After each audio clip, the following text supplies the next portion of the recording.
Hinge Days Don't Go. Good afternoon.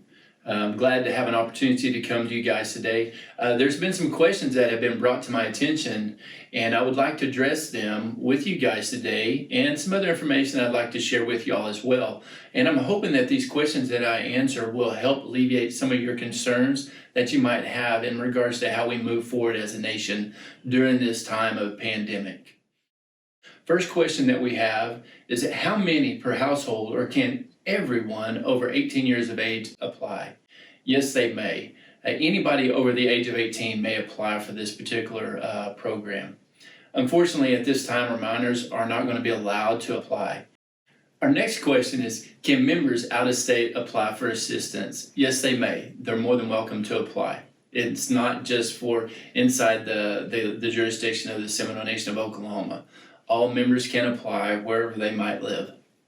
Are the Seminole Nation employees eligible to apply for assistance? Yes, they are. They're more than welcome to.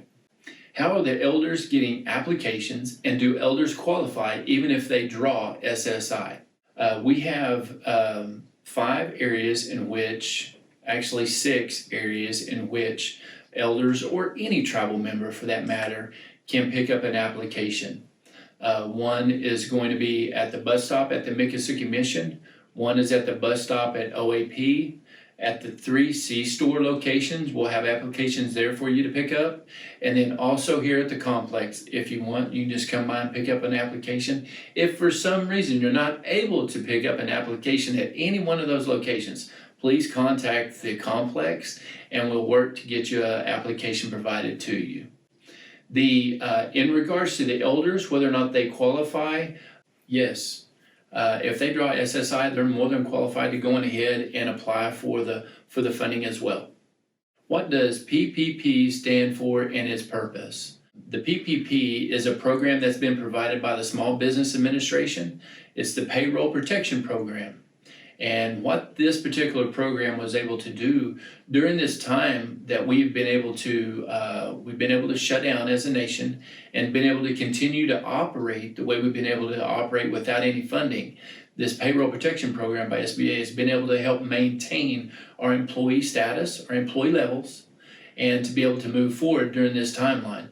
PPP will allow us to have 8 weeks of operation with our same employee status. So at this current time, we've not had to furlough or lay any of our employees off. How many yes checks do you have to qualify? You just have to have one. You don't have to answer all or mark all the boxes in order to qualify. You just need to have one yes, and you'll be good to go to qualify. When will the website be up and running? Well, I'm glad to tell you that the website is up and running now. And we're very thankful for that, because information just like this, or any other information that we need to get out to the general public, we will be able to do that through our website. So we're very thankful for that. What is the current situation regarding the delivery of the Chilcoat paper? I have spoken with Mr. Whitekiller, and we feel very strongly that the paper should be brought out sometime next week. At this time, I'd like to kind of go off script a little bit as far as the questions. I don't have any more questions that I'd like to share with you, but I do have some information that I think is of value to you guys. We all know and are aware that the federal government has just recently given us almost $16 million as far as the CARE funding. And ever since we've had that money, ever since the idea of that money coming down, we've had guidelines, we've had FAQs,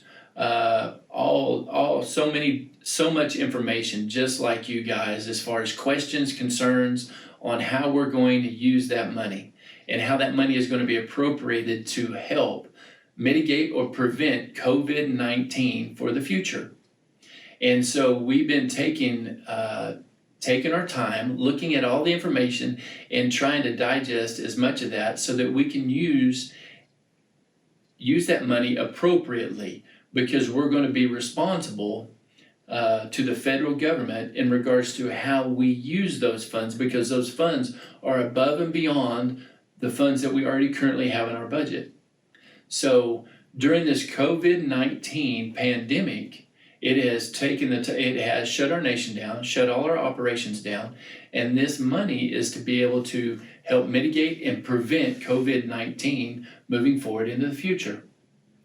And in doing that and looking at these guidelines, there was 3 areas that we've looked at to be able to put them in certain areas to have a better understanding of how we use those funds.